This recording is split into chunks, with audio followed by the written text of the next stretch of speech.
Hello and welcome back, everybody. AkmalDL here, and as you know from not only what the in-game news has said, but the previous video is that we now have the next banner available, and this is also the final day for Gala Zethia and Gala Bahamut. Now, the video I uploaded earlier today was obviously the summon video for Zethia and Bahamut, so feel free to check out that. I did literally finish recording that as of like 2 minutes ago. I'm just going right in onto the next thing. So yay. I'm still feeling that, by the way. It still hurts like a fucking bitch, but regardless, we'll be talking about the next banner. So hopefully you are excited for this, and feel free to subscribe for more content, and also links are in the description down below. So moving into this, we're having Regina enter the general pool as a water blade, and she'll also, and this is a prize showcase. Now, my rule for prize showcases is that typically they turn out to be really strong units.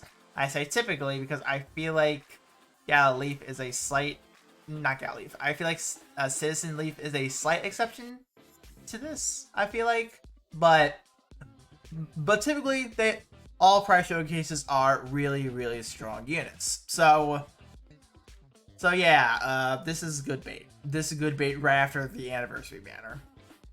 And well, obviously, and I'll say away about the prize showcase stuff. So Regina is a water blade that's an attack unit.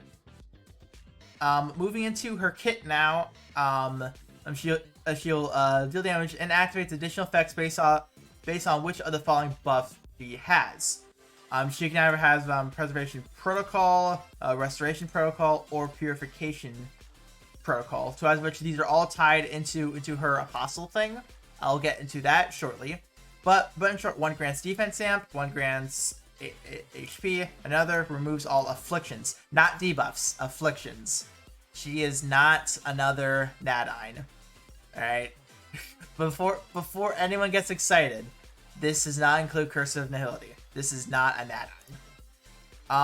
Also a 24k, not 24k, Jesus Christ, a 2.4k modifier off of one hit. That's not terrible. That's pretty solid. And as for the defense amp, she can only have a max level of 1. So yay on that. Imperial Castling. This skill is shareable at a cost of 6. Deals damage to surrounding enemies, inflicts frostbite, and inflicts 2 of the following, aka the rest of the afflictions except Bog. What the hell?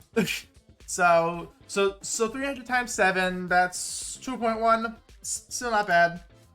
Shizzle cost is a little on the high side, but yeah, just literally everything. She can potentially do everything, right? This skill in and of its own can do 3 by itself, which is ridiculous. It's absolutely nuts. And beyond that, standard strength collab still really good. Res, it's okay, like trash, I guess. So moving into Sandeflon's Covenant. So at the start of quests, lock sigil for 300 seconds, but grants the preservation protocol. If the user continues to charge their Force Strike, the effect granted them will change every 1.5 seconds. I do not know just if, well, this means that you only have to hold on Force Strike once, but then they'll start rotating, or if you want to change, you hold on Force Strike and you rotate through them. That I don't know. So this effect will cycle through a provision, restoration, and purification. So in short, you need to remember what each variation does on which skill. That way you can maximize it. And also, lock sigil remain time will reduce by 9 seconds every time the user uses tactile skewer, and by 30 seconds each time the user removes an affliction from an ally. So I don't know if this is per affliction, but however, a tactical skewer, if I'm correct, that is the S1. So much every time you use the S1, aka depending on which one is here, she will be able to decrease her timer, and also every time you properly cleanse off of S1, it's even more time reduced. So that's pretty nice, I would say. When Lock Sigil wears off, the user will be granted Sigil Release effect. Sigil Release grants all 3. Meaning this S1 becomes pretty damn versatile. It will be defense amp, HP, and removing afflictions. So that becomes a pretty good S1 in my opinion. That does become pretty damn solid. We then have stun res. Honestly, the res doesn't matter because we have Prince that can say no. We have Prince for that. And also, Afflicted Punisher 2 increases damage to enemies inflicted with any affliction by 25%. So just a universal Punisher is pretty nice. Also, increases damage to enemies with 2 or more types of afflictions by up to an additional 15% based on the number of different afflictions they're inflicted with a max of 4. This meaning when you have 2 afflictions, it goes up to 30, 3, 35, and 4 being the magical 40. So in short, she can have up to 40% Punisher as long as they have a lot of afflictions. Now with this, immediately what comes to mind is Morciati. Because Morciati, like, you use Rainbow Teams for him. Rainbow Teams are just good.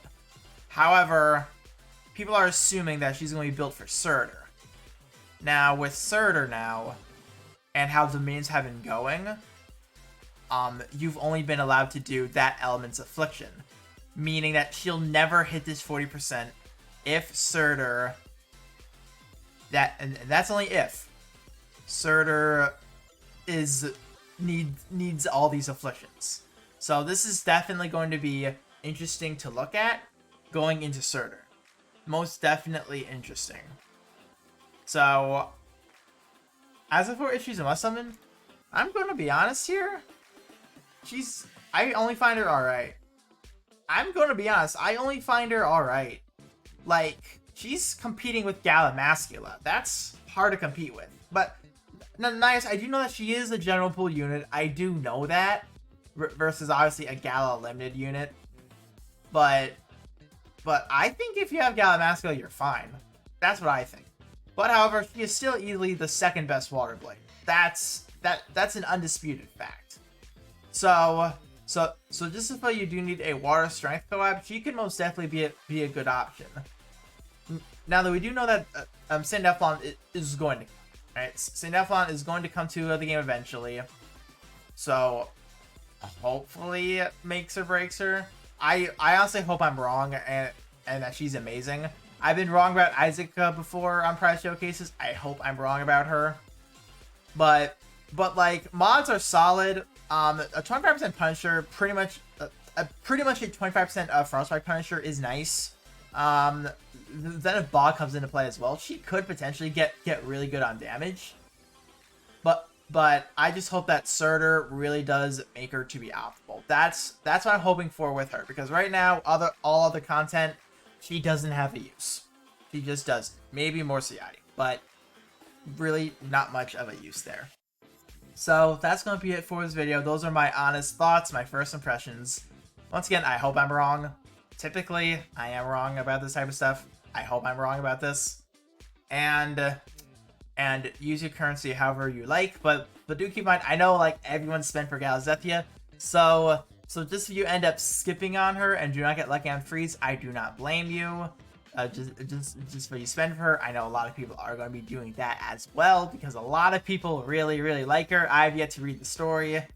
So yeah, especially now that the epilogue's out, I'm going to be doing that. I'm probably going to make a video as well about the whole lore stuff of that chapter. I said chapter event. So that's it. Hopefully be sure to subscribe and also check out links in the description for more information. And I'll see you all tomorrow, where honestly I'm going to play it by ear on the video. It's probably going to be a guide. So I'll see you all then. Goodbye.